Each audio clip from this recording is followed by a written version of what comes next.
Meu próprio pai apontou o dedo para mim na frente de 2 policiais e disse que eu tinha incendiado a casa da família. Enquanto eu lutava para provar minha inocência, uma reviravolta inesperada aconteceu. O que a polícia encontrou escondido no porta-malas do carro dele mudou tudo. Naquele momento, a verdade sobre quem meu pai realmente era veio à tona de uma forma que ninguém, muito menos eu, poderia ter imaginado. Se você já passou por uma situação em que a verdade surgiu no momento mais improvável, deixe seu like, comente sua história e se inscreva no canal. Acredite, essa história está apenas começando. Meu nome é Beatriz Martins, tenho 32 anos e por muito tempo acreditei que conhecia meu pai. Cresci em Curitiba, numa casa de tijolos vermelhos na região do Batel, onde os invernos eram rigorosos e as manhãs cheiravam a pinhão assado nas esquinas. Meu pai, Roberto Martins, sempre foi uma figura imponente.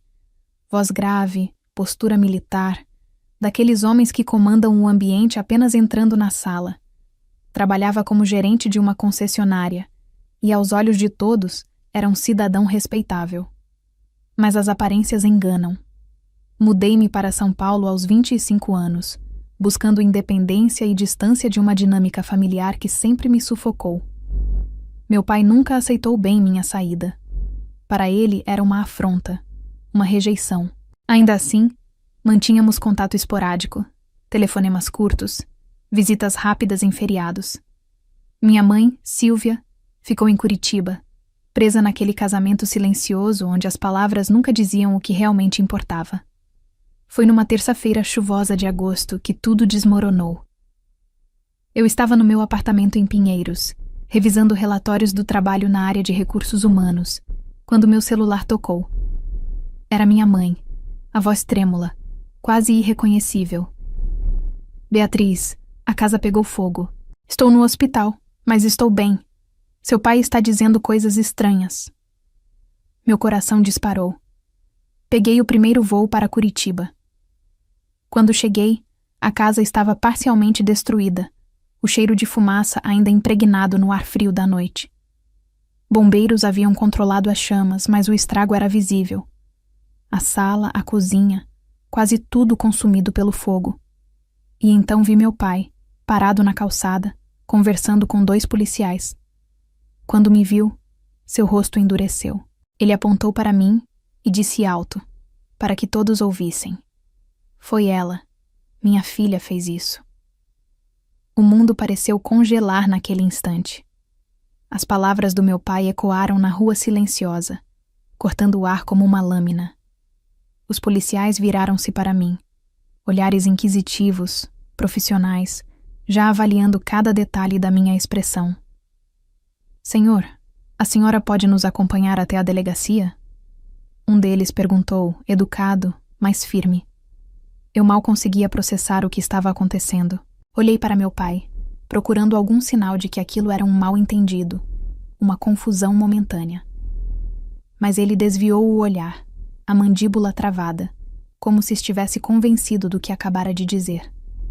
Na delegacia, sob a luz branca e impiedosa da sala de interrogatório, meu pai apresentou sua versão. Disse que eu sempre fui ressentida, que nunca aceitei a forma como ele conduzia a família, que eu tinha ciúmes da relação dele com minha mãe, que eu queria herdar a casa antes do tempo, que eu era instável. Cada palavra era uma mentira embrulhada em verdades distorcidas.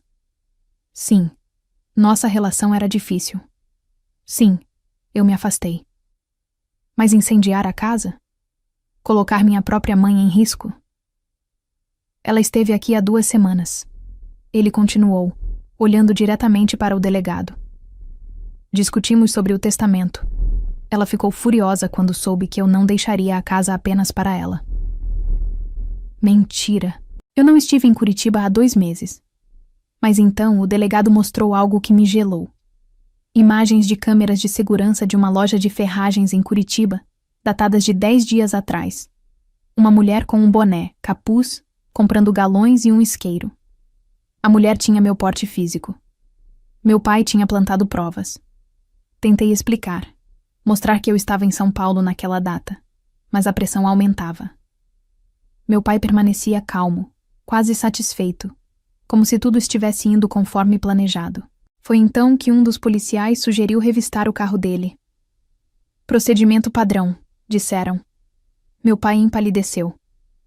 A mudança na expressão do meu pai foi instantânea. O homem que minutos atrás apontava dedos e falava com convicção absoluta, agora parecia um animal encurralado. Seus olhos se moveram rapidamente entre os policiais e a porta, como se estivesse calculando uma fuga impossível. Não vejo necessidade disso, ele disse, tentando manter a voz firme. Estamos aqui para falar sobre minha filha, não sobre mim. Mas o delegado já havia tomado a decisão. 2 oficiais saíram em direção ao estacionamento, onde o carro do meu pai, um Civic prata, estava estacionado. Fiquei na sala, o coração batendo tão forte que eu podia ouvi-lo nos meus ouvidos. Meu pai ficou em silêncio absoluto, os punhos cerrados sobre a mesa. 15 minutos depois, um dos policiais retornou. Trazia consigo 2 galões plásticos, ainda com resíduos de gasolina, e uma mochila preta.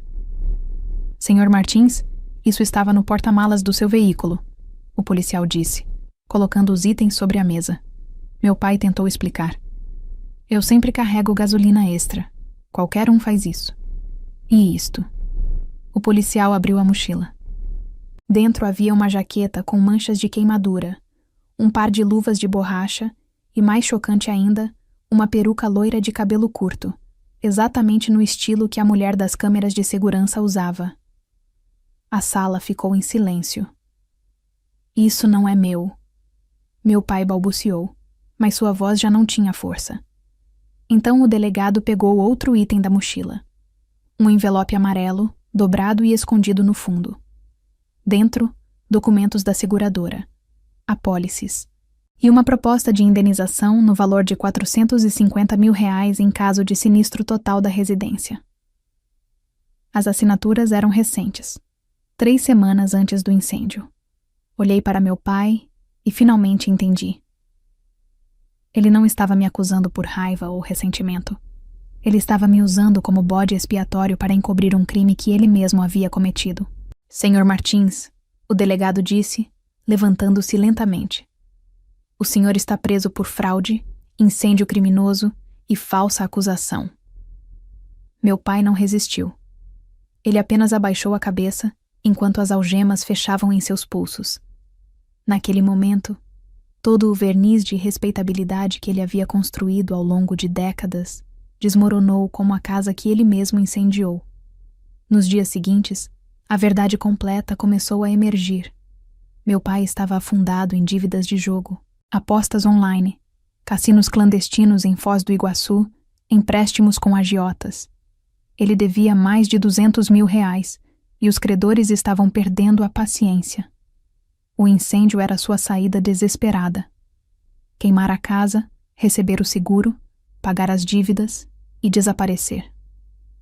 Mas ele precisava de um culpado.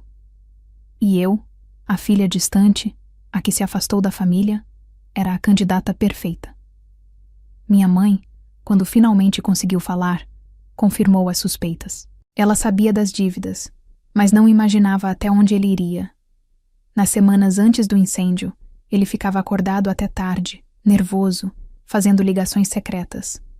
Ela o viu queimando papéis no quintal. Quando questionou, ele explodiu, dizendo que ela não entendia a pressão que ele enfrentava. No dia do incêndio, ele garantiu que ela saísse de casa cedo, inventando uma consulta médica urgente. Ele sabia exatamente o que estava fazendo. O que meu pai não esperava era ser descoberto tão rápido. A perícia encontrou acelerante em múltiplos pontos da casa, um padrão que indicava incêndio intencional. As câmeras de segurança que ele pensou que o protegeriam mostraram seu próprio carro deixando a vizinhança minutos antes das chamas começarem. E a peruca, as roupas queimadas, os galões, tudo escondido de forma tão amadora que parecia quase patético. Sentada naquela delegacia, vendo meu pai ser levado para uma cela, senti uma mistura estranha de alívio e tristeza. Alívio por não estar sendo incriminada por algo que não fiz. Tristeza por perceber que o homem que eu chamava de pai era capaz de me destruir para salvar a própria pele. Ele nunca pediu desculpas, Nem olhou para mim quando saiu. Os meses que se seguiram foram os mais difíceis da minha vida. Meu pai foi condenado a 8 anos de prisão por incêndio criminoso, fraude contra a seguradora e falsa acusação. A sentença foi dura, mas justa. Ele perdeu tudo: a reputação, a liberdade, a família. Minha mãe se mudou para um apartamento pequeno em Curitiba, mais leve, mais livre do que eu jamais a tinha visto. Conversamos mais naqueles meses do que em toda a minha vida adulta. Ela me pediu desculpas por não ter tido coragem de enfrentá-lo antes, por permitir que eu crescesse num ambiente onde a manipulação era a linguagem comum. Quanto a mim, voltei para São Paulo transformada. A experiência me ensinou algo fundamental sobre confiança e limites. Nem todos que carregam o título de família merecem nossa lealdade cega. Há pessoas que usarão qualquer vínculo, qualquer história compartilhada, para nos manipular quando precisarem. Perdoar meu pai? Ainda não sei se isso é possível. Talvez nunca seja. Mas aprendi a perdoar a mim mesma por ter acreditado que ele mudaria, por ter esperado uma versão dele que nunca existiu. Hoje, olho pela janela do meu apartamento em Pinheiros. Vejo a cidade acordando sob o céu cinza de São Paulo. E respiro aliviada. Sobrevivi à tempestade. Reconstruí minha vida sobre alicerces mais sólidos, erguidos por minhas próprias mãos, não pelas promessas vazias de quem só enxergava em mim uma ferramenta conveniente. A verdade sempre encontra um jeito de vir à tona. Às vezes ela está escondida no porta-malas de um carro, às vezes em documentos esquecidos. Mas ela sempre aparece. E quando aparece, você descobre quem realmente está ao seu lado. E você? O que teria feito no meu lugar? Conseguiria perdoar alguém que tentou destruir sua vida para salvar a própria?